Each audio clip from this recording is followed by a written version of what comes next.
नमस्कार, मैं हूं मुस्तफा कमाल। आप देख रहे हैं city plus news network. City plus news network में आप तमाम दर्शकों का स्वागत है।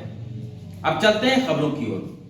अखिल भारतीय विद्यार्थी परिषद महानगर इकाई गया जी के द्वारा गया कॉलेज स्वर्ण जयंती मुख्य प्रवेश द्वार पर मगध विश्वविद्यालय कुलपति का विरोध कर नारेबाजी की गई और पुतला भी दहन किया गया। पुतला दहन कार्यक्रम में उपस्थित गया महानगर मंत्री राजीव रंजन कुमार ने बताया कि आज मगध विश्वविद्यालय की छात्र छात्राएं अनियमित सत्र के कारण परेशान हैं और आंदोलन करने को विवश हैं। मगध विश्वविद्यालय प्रशासन, राज्य सरकार और राजभवन मूक दर्शक बनकर छात्रों का दोहन कर रहा है। बिहार के मुख्यमंत्री नीतीश कुमार के शासन में शिक्षा परीक्षा रसातल में है, वो बीपीएससी का विषय रहा हो या बीएसएससी का। अगर स्थिति ऐसे ही रही तो मैं यह बतला देना चाहता हूं कि मगध की धरती का इतिहास क्रांतिकारी रहा है। आवश्यकता पड़ने पर सत्ता में बैठे लोगों को जड़ से समाप्त करने की ताकत मगध की धरती रखती है। युवाओं का सब्र इस तरह मजाक बनाने वाला भविष्य की चिंता करें, अन्यथा परिणाम भुगतने को तैयार रहें। मौके पर उपस्थित प्रदेश कार्य समिति सदस्य मंतोष सुमन ने कहा कि यहाँ के छात्र दर दर की ठोकरें खाने को मजबूर हैं। प्रत्येक दिन हजारों की संख्या में छात्र माइग्रेट हो रहे हैं, फिर भी यहाँ के प्रशासन के लोग इसकी सूद नहीं ले रहे हैं, जिससे कहीं ना कहीं इससे स्पष्ट होता है कि इनकी मानसिकता मगध विश्वविद्यालय को समाप्त करने की है। इससे विद्यार्थी परिषद कभी बर्दाश्त नहीं करेगी। विद्यार्थी परिषद के विभाग संयोजक अमन मिश्रा ने कहा कि मगध विश्वविद्यालय में गांव, गरीब, किसान, मजदूर का बेटा पढ़ता है। कोई टाटा, बिरला, अंबानी और राज्यपाल या मुख्यमंत्री का बच्चा यहाँ नहीं पढ़ता। ऐसी स्थिति में इसका सत्र अनियमित होने के कारण इसके ऊपर आर्थिक और मानसिक दबाव भी बनाया जा रहा है। आज अखिल भारतीय विद्यार्थी परिषद गया नगर इकाई के द्वारा स्थानीय गया महाविद्यालय के मेन गेट पर मगध विश्वविद्यालय कुलपति का पुतला दहन किया गया है। इस पुतला दहन के माध्यम से यह विद्यार्थी परिषद बतला देना चाहता है बिहार के राज्यपाल को और मगध विश्वविद्यालय के जितने भी प्रशासनिक विभाग के लोग हैं उनको कि आप छात्रों के साथ जो ये अन्याय कर रहे हैं, ये अन्याय को बर्दाश्त करने वाला नहीं है। जिस प्रकार तब पानी सर के ऊपर चला गया है, छात्र करो या मरो की स्थिति में पहुंच चुका है। इसके माननीय कुलपति महोदय, मैं आपको बतला देना चाहता हूँ कि यही मगध का वो मिट्टी है। इसी मगध की मिट्टी में क्रांतिकारी मिट्टी है। ये क्रांतिकारी मिट्टी आपको जड़ से साफ करने का काम करेंगे। मगध विश्वविद्यालय गौरवान्वित इतिहास पर आघात करने का काम कर रहे हैं। आज यहाँ के छात्र मरने को मजबूर हो रहे हैं, छात्राएं मरने को मजबूर हो रही है और आप अपने इसी छात्रों के पैसे से अपनी सैलरी प्राप्त करके अपने घर में ऐसी कमरों में आराम की नींद सो रहे हैं। तो ये नहीं सोने देगा। आने वाले दिनों में अगर मगध विश्वविद्यालय के शैक्षणिक सत्र को नियमित नहीं करते हैं तो आपको मगध विश्वविद्यालय प्रशासनिक विभाग क्या आपके घर से खींचकर भी सड़क पर लाने का काम अगर मगध विश्वविद्यालय में अनियमित सत्र के खिलाफ में हम लोग जो है वो पुतला दहन किए हैं। मेरा मानना है मगध विश्वविद्यालय में लगातार लगभग जैसे तो 4-5 वर्षों से सत्र जो है वो अनियमित हो चुका है। यहाँ लगातार वो सरकार के माध्यम से हो, राजभवन हो, चाहे विश्वविद्यालय प्रशासन हो, आश्वासन पर आश्वासन देती है लेकिन काम कुछ नहीं करती है। आप बिहार के अगर हाल देखेंगे तो सिर्फ मगध विश्वविद्यालय का ही नहीं है।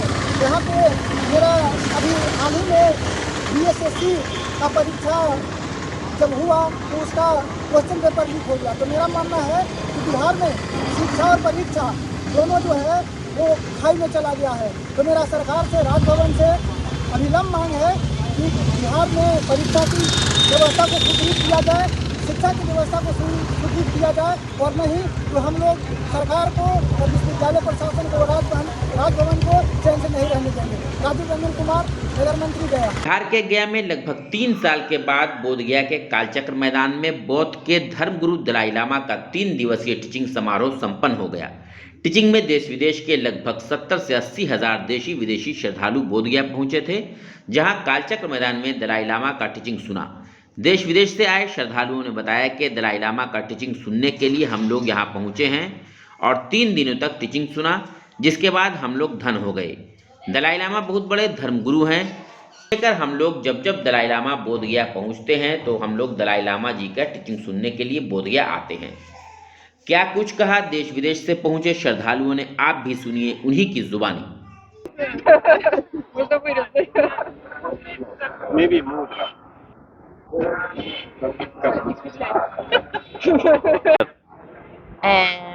I feel very blessed and very honored to have the opportunity to be in this holy place. His Holiness' message is about compassion, loving kindness, equanimity, and I think our world needs it deeply.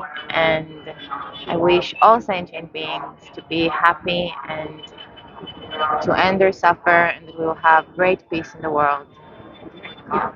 Oh, What? what? He was talking today. We did like ceremony for the 21 Tara, Yeah. and I'm very new to all these Buddhists, Uh-huh. but it was very Oh. powerful ceremony. You could feel the energy around. Okay. Your good name? What? Your good name? My name? Yeah. Tal. Tal. Yes. From Israel. Israel. Very interesting because the Dalai Lama said bodhicittas, and you have to gain is like a dharma for you. And bodhicittas are actions that you do every day, so you can increase your dharma maybe. And bodhisattvas are the practices of these bodhicittas. So the masters of Buddhism, they teach the practices, how you should make these actions for others and be a servitude for others. And this is very nice, and I have encountered this here, just here. What's your name and where you come from? I am Francisco Rodriguez. I'm an architect, and I come from Ecuador, from Norway, from Russia. So it's been a long journey for me, and it's a happy ending here in India. And what is your message for all over for New Year's? Because there are lots of violence in different countries and some problems. What is your message for this Dalai Lama teaching for your message for world? For the world is that only tell them that life is the most important thing in the planet. It's not important money. It's not important things. Borders, political borders, are not important. Guns are not important. Tanks are not important. What is most important is life, and not selfish. Not being selfish between cultures. We are all one family living in one world. Spanish or not? Yeah, of course. Oh. Yo soy budista, me siento muy orgullosa de estar aquí con el Dalai Lama. Para mí es muy emocionante. Yo le pido al Dalai Lama larga vida, que esté muchos años entre nosotros, porque es muy importante para el mundo, para el universo, para todos los seres, que el Dalai Lama nos pueda ayudar a todos durante muchos años, que nos coja de la mano, que nos lleve juntos, que todos podamos llegar a la felicidad absoluta de la iluminación. Larga vida al Dalai Lama, long life Dalai Lama. I love you very, very, very much. Your good name? Your good name? My name is Joanna. I'm from Mallorca, Spain. Okay. बौद्ध धर्म गुरु दलाई लामा ने कहा, चीन सरकार ने बौद्ध धर्म को नष्ट करने की कोशिश, जहर मानकर नुकसान पहुंचाया, फिर भी बौद्ध धर्म वहां है मौजूद। बिहार के बोधगया के कालचक्र मैदान में बौद्ध धर्म गुरु दलाई लामा के तीसरे और अंतिम दिन का टीचिंग कार्यक्रम हुआ। अंतिम दिन टीचिंग में बौद्ध धर्मगुरु दलाई लामा ने चीन सरकार द्वारा बौद्ध धर्म को नष्ट करने की कोशिश के तथ्यों को भी उजागर किया। उन्होंने कहा कि चीन सरकार ने कई बौद्ध विहार को नष्ट किया, फिर भी बौद्ध धर्म को मानने वाले चीन में कम नहीं हुए। चीन की सरकार के द्वारा बौद्ध धर्म को जहर के रूप में माना गया और नष्ट किया गया। बौद्ध धर्मगुरु दलाई लामा ने कहा कि चीन की सरकार के द्वारा बौद्ध धर्म को नुकसान पहुंचाया गया, बौद्ध धर्म को जहर के रूप में माना गया और नष्ट किया गया, लेकिन फिर भी चीन से बौद्ध धर्म को नष्ट नहीं किया जा सका।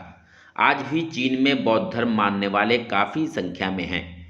उन्होंने कहा कि जो भी यहाँ के लोग बौद्ध धर्म के प्रति श्रद्धा विश्वास के अलावा मुझ में भी श्रद्धा दिखा रहे हैं, तो मैं जो बोध चित्त को ग्रहण करवा रहा हूँ उसे ग्रहण करें। कहा कि तिब्बती हो या मंगोलियन या चीन में बहुत सारे बौद्ध विहार हैं। मैं चीन कई बार गया, कई सारे बुद्ध विहार वहाँ आज भी मौजूद हैं। लोगों के मन में बौद्ध धर्म और बुद्ध हैं। बौद्ध धर्मगुरु दलाई लामा ने कहा कि स्वयं या हित के लिए बहुत जीत का अभ्यास करें। तिब्बती परंपरा को भी देखें तो शाक्य निगमा में बोध चित्त का अभ्यास करते हैं तो बोध चित्त से मन शरीर दीर्घ रहता है और दीर्घायु प्राप्त होती है। इससे नींद भी अच्छी आती है। सर्वहित को देखें तो इससे अच्छा कुछ नहीं हो सकता। बोध चित्त का अभ्यास से अपने अंदर की बुराइयों, कलेश को दूर किया जा सकता है। 21 ताराएं से ही इसकी अनुज्ञप्ति प्राप्त करेंगे। इसके बाद आर्य तारा के मंत्र का जाप जीवन को सफल बनाने के लिए बौद्ध धर्म गुरु के द्वारा कराया गया। मौके पर हिमाचल के सीएम भी टीचिंग में हुए शामिल। बौद्ध धर्मगुरु दलाई लामा के टीचिंग में अरुणाचल प्रदेश के सीएम पेमा खांडू भी शामिल हुए। अरुणाचल प्रदेश के सीएम पेमा खांडू ने कालचक्र मैदान में अपना संबोधन दिया, वहीं विभिन्न स्रोतों से आने वाली राशि और खर्च का विवरण भी दिया। तो इसलिए चीन की सरकार द्वारा हालांकि धर्म को, बौद्ध धर्म को बहुत नुकसान पहुंचाया, जहर के रूप में माना, नष्ट किया, लेकिन फिर भी चीन से बौद्ध धर्म को नष्ट नहीं कर पाए। आज चीन में भी बहुत ज़्यादा बौद्ध लोग हैं और आज वहाँ जो बौद्ध लोग हैं बौद्ध धर्म को मानते आ रहे हैं।